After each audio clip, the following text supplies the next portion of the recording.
नमस्कार मंडळी, तुम्ही पाहू शकताय स्थानिक मेंढरं तेथील कशी आहेत ते. रस्त्यालगतच बर्फाच्या भिंती.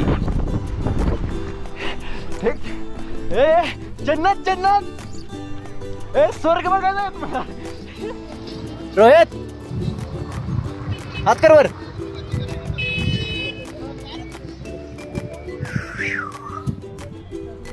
कारगिल किती आहेत ना?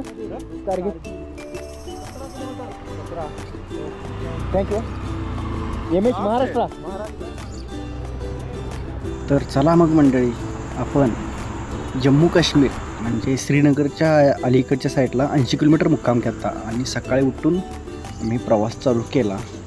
तर आम्हाला वाटेत आर्मीचे कॅम्प म्हणजे आर्मीवाले थांबवत आम्हाला पुढे सोडत होते.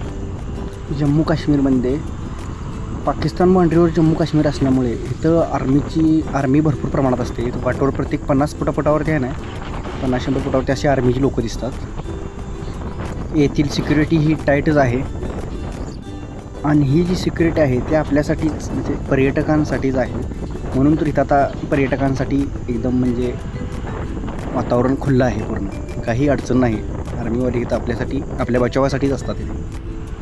ते आम्हाला सारखे थांबवून आम्हाला चेक करायचे, जेणेकरून कोणी अतिरेकी वगैरे आमच्यात आहे का नाही हे कन्फर्म करायसाठी थांबवत होते वाटतं.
कारगिल आत्ता आमच्यापासून फक्त 178 किलोमीटर आणि श्रीनगर 34 किलोमीटर राहिलं होतं. अलीकडं आम्ही हॉटेलमध्ये या ठिकाणी आम्ही जेवायचं नियोजन केलं आणि नियोजन करून पुढच्या प्रवासाला निघालो.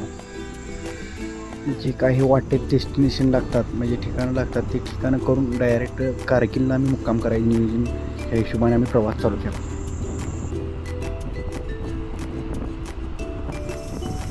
आणि थोड्या अंतरावरती पुढे गेल्यावरती आम्हाला बर्फाची डोंगर दिसायला. ते डोंगर पाहून अतिशय आनंद झाला. कधी त्या डोंगरापाशी जातो असं झालं.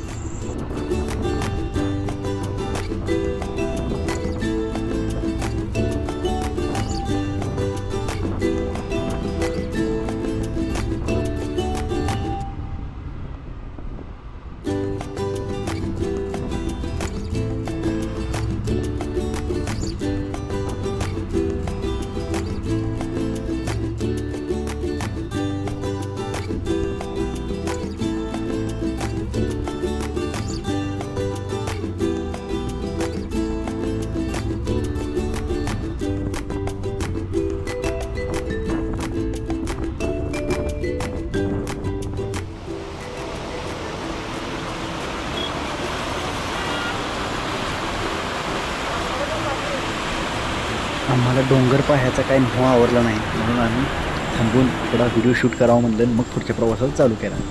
आम्ही बर्फ बघायसाठी एवढं लांबून आलो. कधी बर्फ जवळ येतोय असं जातो, कधी बर्फात जातोय, त्या बर्फात कधी खेळतोय. बर्फात असं म्हणजे बर्फ अजून असा म्हणजे फ्रीजमध्येच बघितलेला, असा प्रत्यक्षात बर्फ अजून मी जीवनात कधी बघितला नव्हता. ते बघायचा. आता बघू पुढं तुम्हाला पण दाखवतो कसं आहे ते बर्फ. चला मग.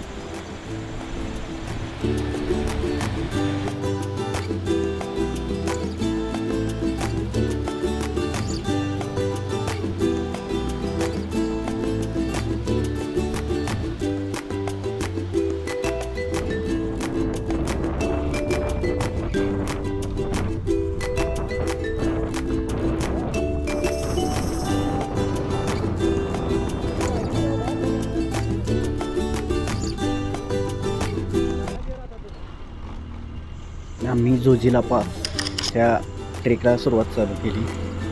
जोजिला पास हा एक म्हणजे डेंजर असा हे घाट मानला जातो.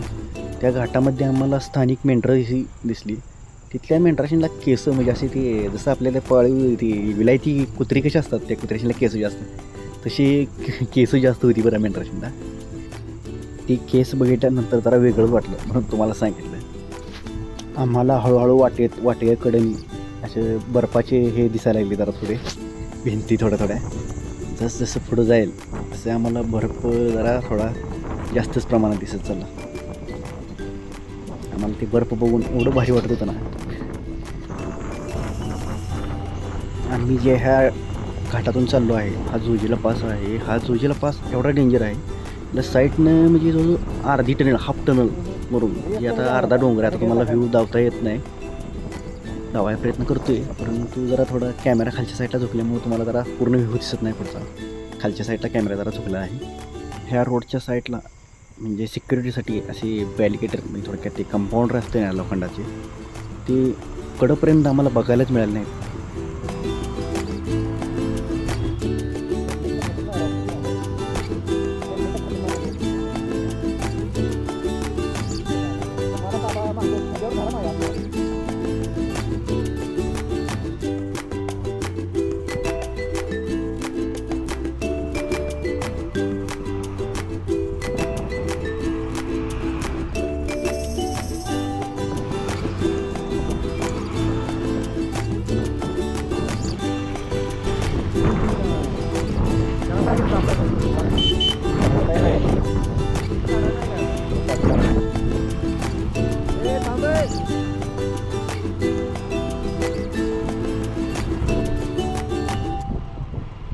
काय करायचं, थांबू, फोटोशूट करूया जरा इथं.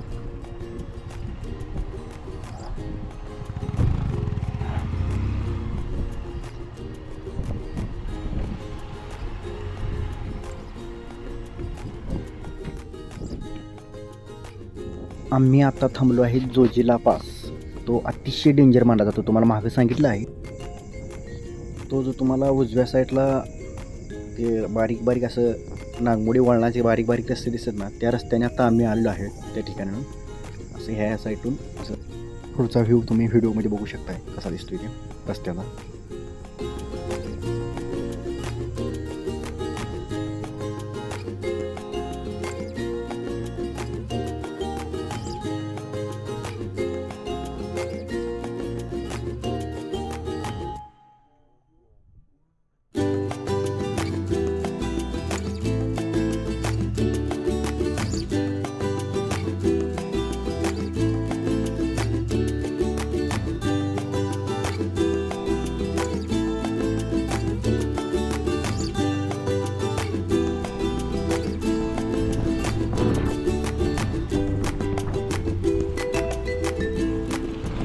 आम्ही जसं पुढं जाईल तशी वाटेच्या कडेने बर्फाच्या भिंती दिसायला लागल्या.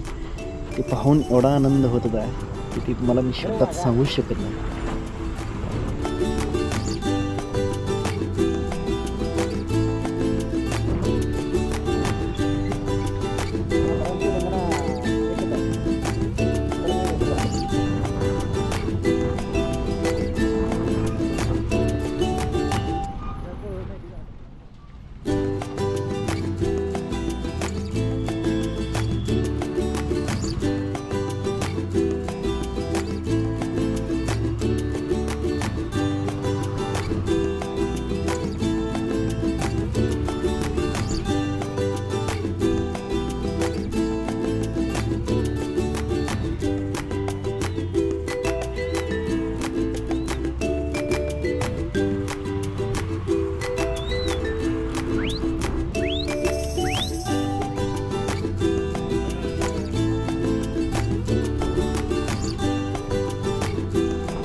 मला वाटते एवढ्या मोठमोठ्याला भिंती लागली, 20-25 फुटाच्या अशा भिंती होत्या साईडवर.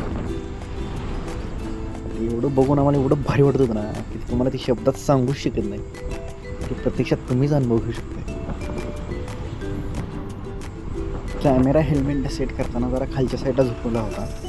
तो कॅमेऱ्यामध्ये व्हिडिओ निघताना कसा निघतो हे मला दिसतच नव्हतं. ज्यावेळेस आम्ही थांबून शूट झालेला व्हिडिओ बघितला मग कळलं की आम्हाला कॅमेरा खालच्या साईडला झुकला आहे.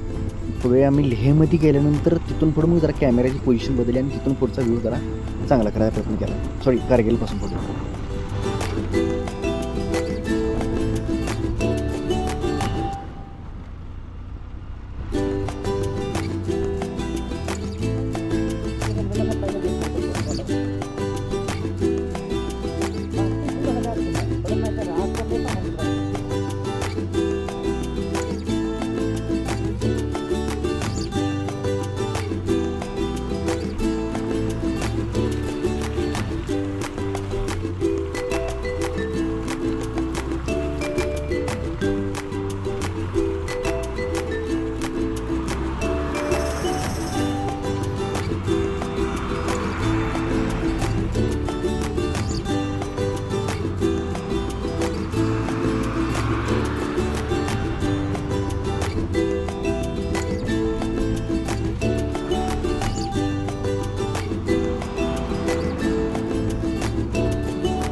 जर तुम्ही आमच्या चॅनेलला नवीन असाल तर लाईक, सबस्क्राईब आणि शेअर करायला विसरू नका आणि साईडचं बेल आयकनही दाबायला विसरू नका. धन्यवाद.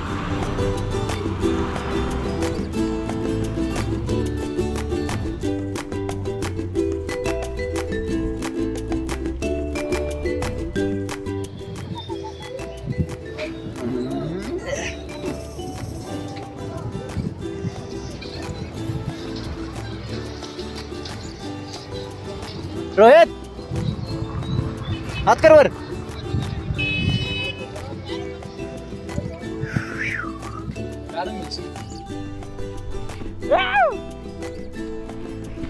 हळू रोहित.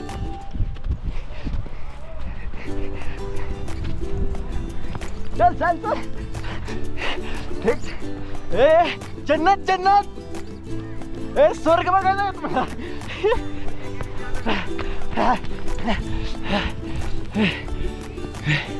दमलू रे. चल तू तू वर लय बर पाय. चल.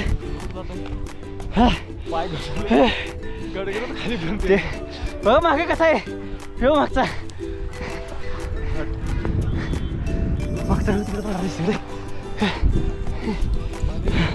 हळून पाय घसरते.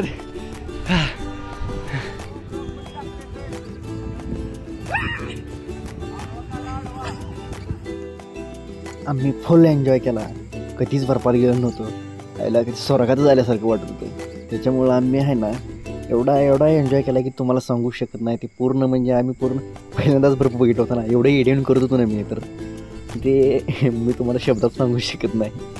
मग असं तर ना आम्ही वगैरे चहा वगैरे पिलो आणि थोडं असं निघायचं नियोजन केलं. आम्हाला कारगिल टार्गेट होतं आमचं आणि वाटते तर थोडा शॉपिंग करायच्यासाठी कुठं तरी डेस्टिनेशन आहे. मला ते नाव आठवं ना. पुढे गेलं तरी तुम्हाला दावतो. चला मग असं तरी आम्ही पुढचा प्रवास चालू केला. वाटेत प्रवास चालू केला असता आम्हाला एवढा अनुभव आला की काही ठिकाणी रस्ता मीडियम म्हणजे असं ब्लॉकिंगचे आणि पुढे गेल्यानंतर जरा थोडा खराबही लागला. कुठं म्हणजे रस्त्याचं काम चालू आहे. कुठं एकदम रस्ता एवढा चांगला आहे की ते एकदम क्लिअर हायवेसारखा रस्ता आहे. म्हणजे रस्त्याचं जरा थोडं आणि जरा थोडं ट्रॅफिक पण राहतं बरं का. जिथं रस्ता जरा थोडा काम चालू आहे ना तिथं जरा रस्त्यात ट्रॅफिक पण भरपूर होतं. तर बघू शकताय तुम्ही येथील रस्त्याकडे भिंती आणि साईडला स्थानिक लोक मेंढरं चरवताना. अरे इथलं मेंढरं काय खात असतील. तिथं झाडं बघायला पण नाहीत. कुठं तर गावात बारीक हिरवं दिसतं. काय माहीत काय खात असतील.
एंट्री गेट आहे. ह्या एंट्री गेटमधून एंट्री आपल्याला करताना म्हणजे इथं आपल्या नावाची नोंदणी करावी लागते आणि ती नोंदणी करून मग पुढचा प्रवास चालू करावा लागतो.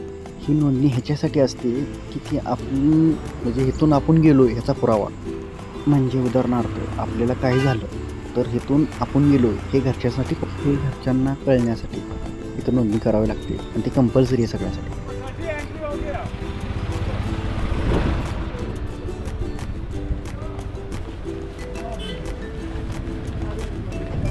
यहाँ भी है, यहाँ भी भरना है क्या? उधर भी है। दोनों में से किधर भी करे चलता है.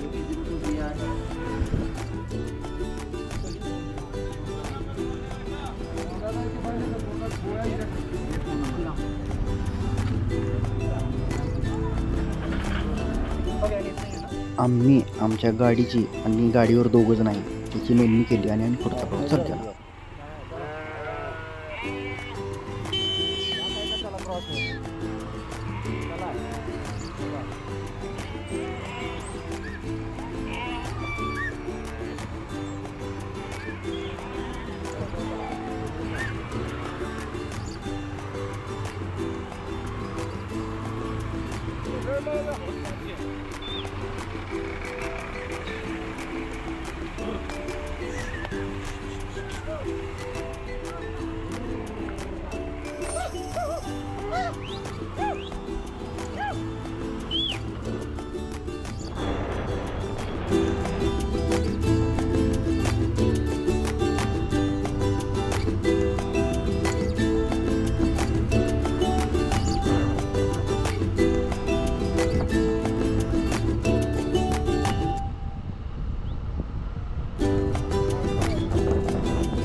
आम्ही द्रास मार्केट म्हणून ह्या ठिकाणी कोणाला पाहिजे असेल त्यांनी खरेदी केली आणि आम्ही पुढे कारगिलच्या दिशेने पुढचा प्रवास परत चालू केला. इथेही राहायची सोय आहे. परंतु आम्ही तेरी इथेही राहायची सोय आहे, तरी देखील आम्ही पुढं कारगिलला बघण्यासारखं भरपूर काही आहे म्हणून कारगिलमध्ये आम्ही मुक्काम करायला ठरवले आणि पुढे निघालो.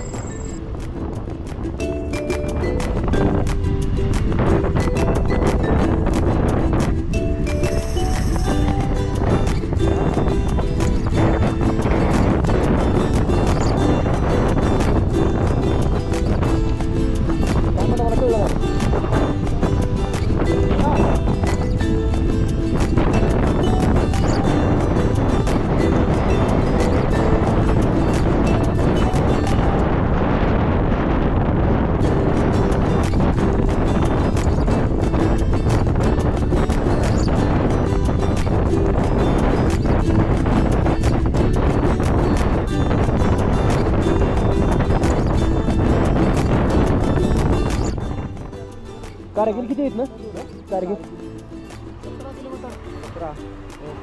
थँक्यू. MH महाराष्ट्र. जय महाराष्ट्र.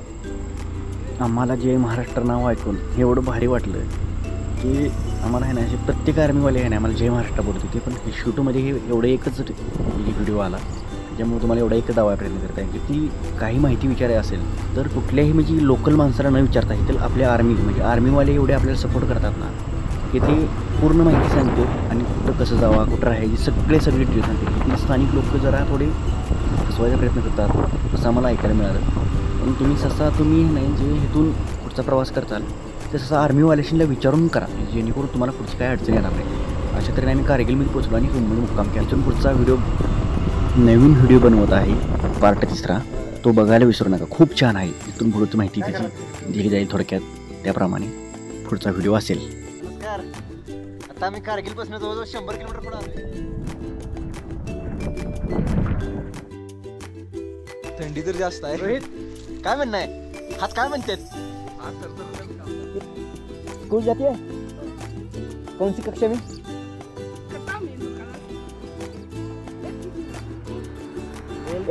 LKG का. एक काळ निळ झालेत, बोट लवण झालेत.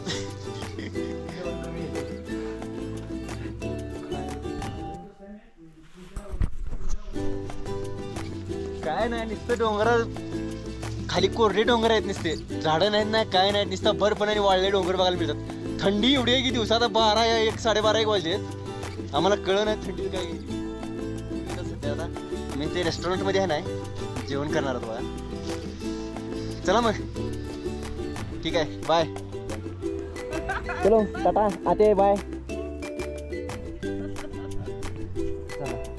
जर तुम्ही आपल्या चॅनलला नवीन असाल तर चॅनलला लाईक, सबस्क्राईब आणि बेल आयकॉन दाबायला विसरू नका.